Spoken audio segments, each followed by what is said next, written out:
You see, first of all, one weakness of the dialogue is that if you go into, let us say, into the higher intellectual communities, the Muslims know much about us and we know nothing about the Muslims. It is perhaps a matter of writing, it's a matter of all sorts of reasons, but that is the reality. But with that, this is not logical, because historically, if you take the movement of the civilization, there was a long time in history when the Arab areas were much more progressive than we were.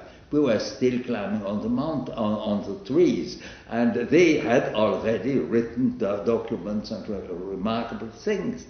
Now, we have drifted apart, and that has created a completely wrong situation. You see, with these Muslims, we can get very far. I have been a lot with the Muslims. I like them, because I admire with them, first of all, that they believe in God.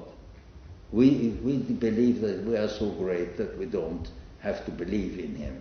And that is one of our basic weaknesses, because we believe that we are something which we are not. And the conversation with real Muslims, for instance, in Cairo at the university, that is where you find the enormous that is in common. You see, there we had a very great teacher of the Christian Church, Catholic Church, and that was the Raymond Lull, who was very long time ago. He was one of the great writers, and he wrote an excellent study about it, in which he said that Islam is a Christian heresy. And there's a lot of it. You know, you don't have to forget that the Prophet Muhammad came from a Christian foundation.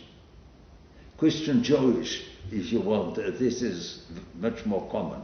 And that is one thing that created really the Islam. Now, we got our conflicts, but I don't think that these conflicts are very justified. We are made to understand each other.